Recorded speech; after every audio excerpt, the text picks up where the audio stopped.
Hello, I'm Mike, my partner Sean. We're late registration, aptly named because we joined this class late. Um, Problem statement. We originally had thought about making a pickup sports app, but to better fit the model of the requirements, we went more towards a tournament application, with the problem being there's not really a good application out there for managing tournament style sport events. So there needs to be managers who can manage the game. There needs to be coaches who can manage the teams and create their teams and get registered into games. There needs to be players who can join teams. And we also wanted to think about how players find each other for these games and how coaches might find players. So we started thinking about APIs that we could add to show off your accolades and landed on Fitbit. So our solution is to implement these things, have these managers who manage games, have those managers add teams to those games, so that those teams and those coaches can play in those games. The managers can update the scores. You can see quickly who won, who lost. And we also wanted to make the team a little more engaging than just joining it and being a part of it. So you can add posts to it. You can also leave at any time. So players, they should be able to interact in some way. So we added an endorsement system. If you've played with someone before, you might want to endorse them for playing well or some other accolade that they have, so you can endorse them. You can also rate a coach that you've had previously. It's really kind of common for these events to you kind of move around. You might not play for the same team every time, since it's not as structured as like a high school or a college sport event might be. So it's a little more freeform, and we wanted to give as much freedom as possible. So we used a MERN stack, Mongo, Express, React, and Node.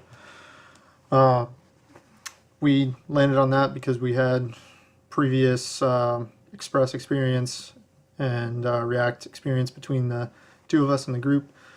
And I'll kind of explain what it looks like when I get into model here. So I'll actually just show some of the model, starting with the server side here. So this is our user schema. So users have like common stuff: the username, the password, first name, last name. You'll notice they also have a Fitbit token, Fitbit ID. We'll get into what that is in the demo. It's part of our API. And users can be any of these delimiters, discriminators, not delimiters, discriminators. Player, coach, manager, or admin. So we cover all the users there. And then we have our sub-schemas, player, coach, and manager, all defaulted to whatever the defaults are for player, coach, and manager. Then we have our team. So players join teams. Teams have a little bit less going on to them. They have a name, a logo on the app. We have images of that logo, a mascot maybe, and a hometown, since they can come from all over for these events. We have the coach of that team, a one-to-many relationship. There's one coach, and that coach can potentially be part of many teams. Say those teams don't always play at the same time. So we gave that freedom for a coach to make multiple teams, or maybe they have different teams for different seasons. Then we have players that are on that team, and then that team can also have posts. Players is a many-to-many relationship, so a player might be part of many teams. They might play in different seasons, just like a coach might coach many. And posts are a one-to-many relationship. Team can have many posts, but a post is only ever part of one team. I already kind of talked about posts. Basically, just has its content. The date that it was actually created is its default, and who it was posted by. Players are just a subset of users. We kind of already talked about that. They can endorse each other, so they have this endorsement list here. Managers. Managers are not typically interacting too much with people, but we wanted to give them some sort of different element. So assuming that these managers work for the event hosts, and they're not coming in from all over. They might have a hire date, kind of like an employee. So that's whenever they're created. That's their hire date. Actually going to jump to coach. Coach, again, they can get rated by the players that are on their team in case you're trying to find a good coach for the off season or something like that. And that rating has a min and a max, 1 to 5. And we don't record who rates them, so theoretically you can rate a coach multiple times, kind of like claps on Medium or something like that. Years experience. Again, we just wanted to make coaches a little different than players and managers, so we gave them this extra thing that they can edit to say how long they've been coaching for, since their stats from Fitbit don't necessarily mean as much as a player's might, since the player's the actual one competing. And then back to game. Game is a little bit more involved. So it has a start time, a location, and we defaulted these things just so that we'll see in the application, just so that you know what's new and what just got created. We wanted to give some sort of meaningful defaults to everything. Teams. So teams, a little bit confusing structure, but a team is actually has an embedded document here where it has the team that's actually playing along with their score, kind of like implementation of an association table. So the idea was, if a team's participating, they must have some sort of score, so why don't we group them together and put that into our schema. And the manager, who's right here, has full control over all this stuff, including the teams that play and updating their score. And we'll see in the application how they would update that score. I already said we have a manager, and then we want to know if the game's over or not, whether or not we should calculate a winner. Otherwise, the game's still in progress, and we shouldn't calculate a winner yet. So we created those models for all those schemas, and then we have our DAOs, which get used in our APIs. So we created the common setters, getters. So you'll see there's all the common setter, getters, teams, all the way to the bottom, just show what we've implemented. Create, delete, find all, find by ID, add a player to a team, remove a player to a team. So we needed to give coaches and players alike the ability to do these things. Update the coach, in case you just want to specifically update the coach. Getting the team by name. This was important for adding a team to a game, since the manager probably doesn't know the ID. They probably just know the name of the team that they want to add. And we didn't really want to implement crazy search features in this front end, since this is a database class, so we made it as simple as possible. Adding a post, removing a post to a team. Those are two things that any user will want to do. And then find all teams for a player. Just a convenient way to kind of get all that information, since the player is located on the team object, not the other way around in that many-to-many relationship. User. So user has quite a few as well. One of them we didn't use, I guess. So we have creates, deletes, all the CRUD stuff. Find user by credential. That's used on the login page, even though we didn't really implement login per se, but it does use this since it was kind of a requirement. Get teams for user. Yeah, didn't really need that since we have it the other way around. Add coach rating. So when you rate a coach, this is going to be tied to the user that did it. Sorry, it's not actually tied, but when you do it, it comes from a user, and this is where we located that method. Coach might need to update their year's experiences specifically. You're going to want to be able to endorse and unendorse a player, and you might just want to update your Fitbit information. Post. Again, that creates, deletes, updates, all that good stuff. Finding all the posts for a player.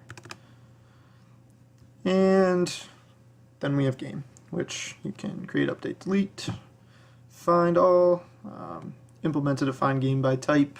Since games have a game type like football, soccer, you can find all that stuff. And then we have adding a team to a game, removing a team from a game, which is what a manager would do, updating a team's score. So we made it a generic function, but we kind of control it on the front end by just incrementing it and decrementing it, and passing that new incremented or decremented score to the update team score method. We also have a API that we have to end the game, since that's a really simple update, common occurrence, and adding to game by team name. So this is what I was talking about, where we need to find that team name so that it's easier to add by the manager. Like I said, we used Express, so you'll see these are all our API calls, and they're analogous to the DAOs, so I won't go through them again. So now I'm going to jump into the front end. Alright, so actually took a little break there to do some edits, but we're back. We're ready to go. When you guys log in, TAs, whoever's grading this, we don't actually have like a legitimate login. We told we weren't really needed. We didn't really need one. So instead, I implemented this card system. You just click the user you want to use, and it'll get user by credentials on the back end.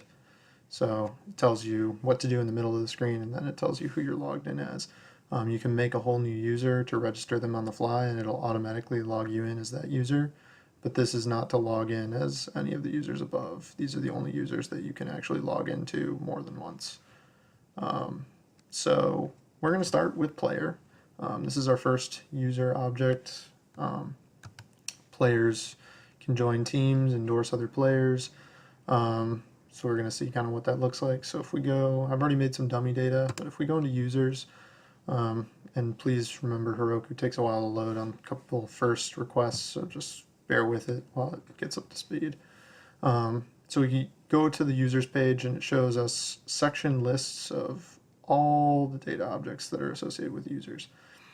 So it starts with a section for your profile.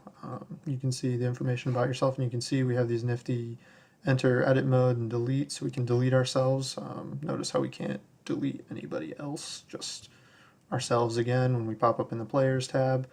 But if we enter edit mode, everything that we just had before becomes editable, and we can change our name. So if I wanted, or username, so if I wanted my username to be not Alice, I could update it, and it gets updated from the server to not Alice. But because this is a required person, I'm actually going to change this back to Alice. You'll also notice we have these Fitbit ID and Fitbit token. So that's where our API comes into play. Normally, you'd click a button, a couple redirects would happen for you to log in, get your token and your ID, and it would automatically get added to your profile. But we just wanted to show that we can use the API. The redirect is kind of complex front-end code that we really didn't want to get into more than once, so we did it once. And I'm going to show you kind of what that would look like, adding it in. Once you add it in, what it can do. So put that in there, hit update. Notice now we just from putting in our Fitbit information got distance traveled and steps taken, which we get from our front end here. This is the Fitbit service that we created. It finds all the lifetime stats for a user based on their token and their ID, and sends this GET request to that API link with that authorization, which is pretty cool. So now everybody can see that. They can see how much we've run, how good we are as players. The other thing you can do from this page is see who you are endorsed by in the Endorse Me section and what your endorsements are. So we've endorsed player 2, and you can see we can just as easily unendorse them, and then they get removed from the endorsements tab. But if we want to, we can always re-endorse them, and they pop right back up. Coaches have this other tool that we can do. Say we've been on Bob's team before, and we want to rate him, and he's never been rated before, but we really liked him, so we want to give him a 5. Now he's got a rating of 5, but then we say, imagine we're like, oh, we had him again as a coach, and we're like, he wasn't as great this time. Well, now it's a 3. His average is a 4. Cool. And then you can see who the other managers are, the admins, and you have a list of all users. If you want to filter users, let's say we want to find just all the users named Bob. Gives us coaches Bob, and all users is also filtered, just shows us Bob. Yeah, so that's pretty helpful if you're trying to find a particular person to endorse or a coach that you want to write. So players can also join teams. We'll see we've already actually joined 2 teams, and we see that under My Teams out of the 3 teams that are there. And we see that, oh, we can still join this other team, and just as easily as we joined it, now we can leave it. And we're going to leave it because we don't want to see it. But if we do join it, actually, we'll see that it's now in our My Teams list, but we don't want it there.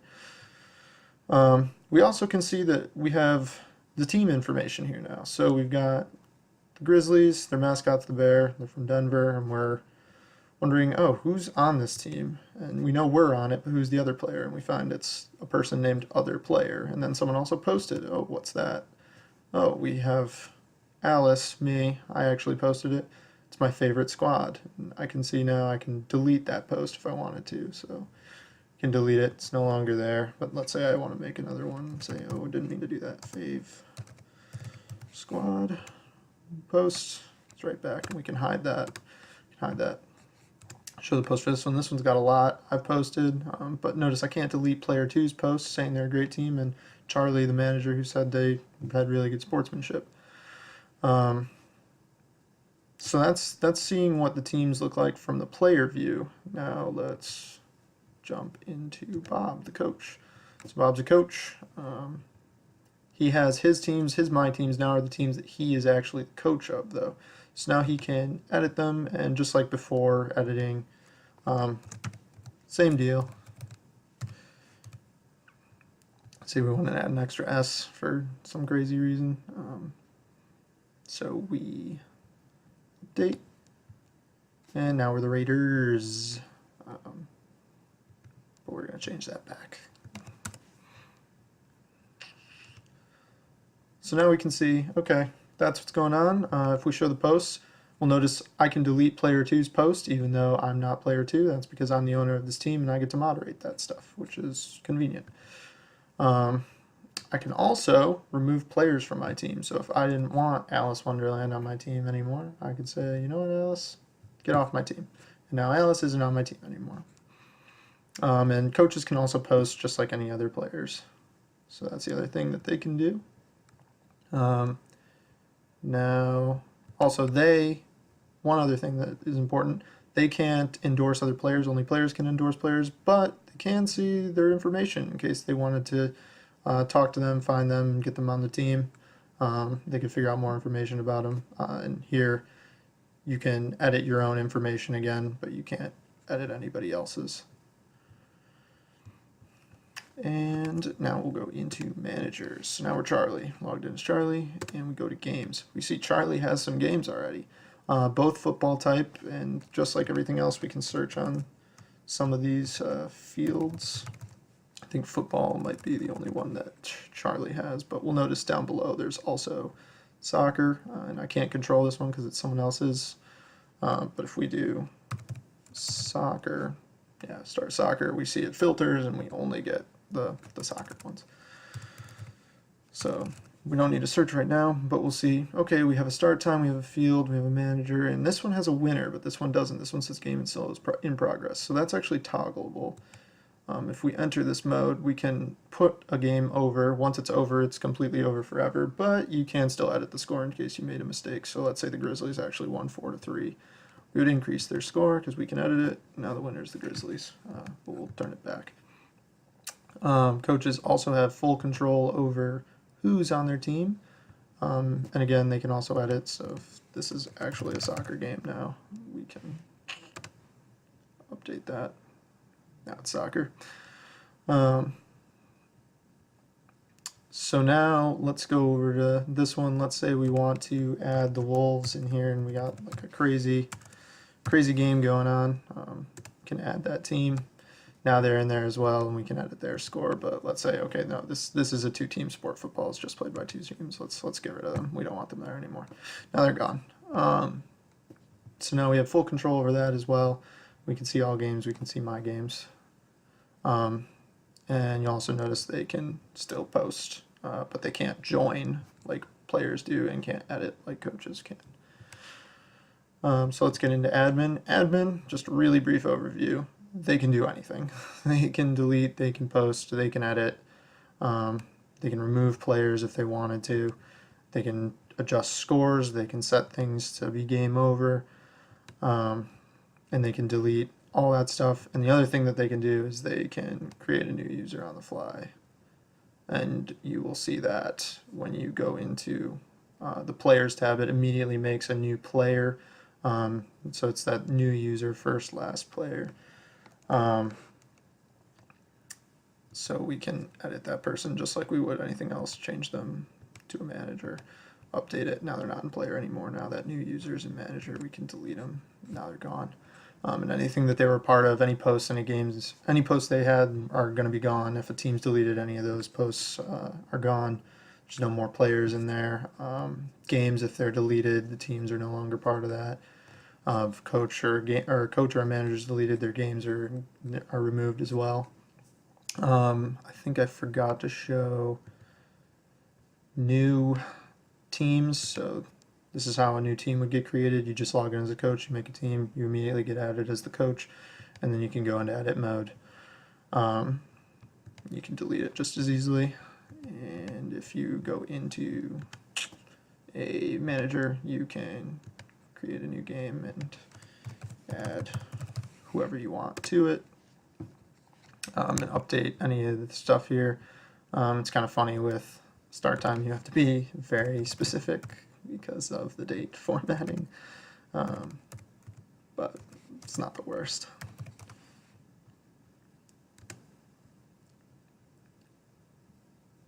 Oop, didn't actually update. Oop, need a colon there. Yeah, so now it's set to 2019-12-12. But we don't want that there, so we'll get rid of it.